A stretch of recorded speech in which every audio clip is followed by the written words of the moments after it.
Less than P class equals data end equals 6, 2, 1. Data start equals 78 greater than. So, have you noticed your eyes watering, your nose running, and your throat constantly itching? If that sounds like you, you're definitely not alone. Right now, the Met Office has issued a red alert for very high pollen levels across England, especially birch pollen. And that's a serious heads up for anyone who suffers from hay fever. We're talking about all 9 regions of England being impacted, and with temperatures peaking around 23 degrees Celsius, it might feel like a beautiful spring day.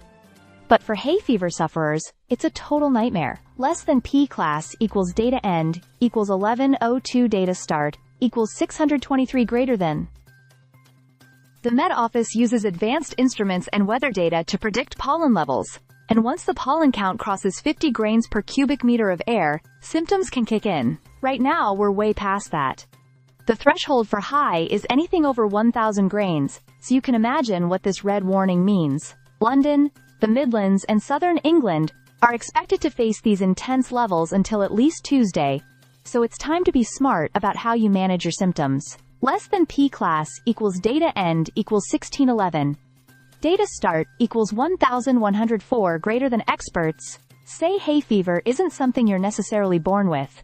It can develop as you age. In fact, around 25% of UK adults now have a pollen allergy. Thanks to climate change, plants are producing more pollen, and the season is stretching longer than ever. Symptoms go beyond sneezing. Think fatigue, rashes, facial swelling, even trouble concentrating or sleeping. Kids with severe hay fever are reportedly 40% more likely to drop a grade in summer exams, mainly due to poor sleep and reduced focus. Less than P class equals data end equals 2025. Data start equals 1,613 greater than. What can you do? First, stock up on second-generation antihistamines like loratadine or cetirizine. They're effective and don't make you drowsy. Use nasal sprays, and start early in the season. Doctors recommend beginning at least 2 weeks before your symptoms usually start. Rinse your nose with a saline solution before spraying. And remember, don't sniff the spray in, or you'll swallow it before it works.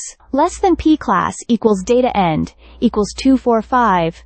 2 data start equals 2027 greater than. There are also practical lifestyle adjustments. Shower and change your clothes when you get home. Use petroleum jelly around your nostrils to trap pollen, and keep windows closed, especially at night. Wrap-around sunglasses, wide-brimmed hats, and even FFP3 masks can help reduce exposure. And seriously, avoid going out during thunderstorms if you're allergic to grass pollen.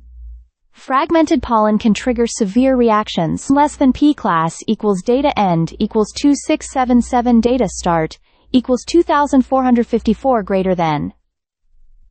And let's debunk a common myth. Eating local honey won't help. The pollen causing hay fever usually comes from trees and grasses, not flowers bees pollinate. So while honey is delicious, it's not going to fix your symptoms. Less than P class equals data end equals 3006. Data start equals 2679 greater than. If you're already doing everything right, nasal sprays, antihistamines, lifestyle tweaks, and still struggling, don't be afraid to ask your GP about immunotherapy. Sublingual tablets taken months in advance can actually retrain your immune system. It's a long-term solution for those whose quality of life is really affected. A less than P class equals data end equals 3333 data start equals 3008 greater than. So if you're dealing with hay fever, especially in light of the Met Office's pollen bomb warning, now's the time to act. With the right plan, you can enjoy the spring without hiding indoors. Or at the very least, swap your park picnic for a breezy walk by the sea. It's not just relaxing, it's scientifically proven to help. Stay subscribed for more videos.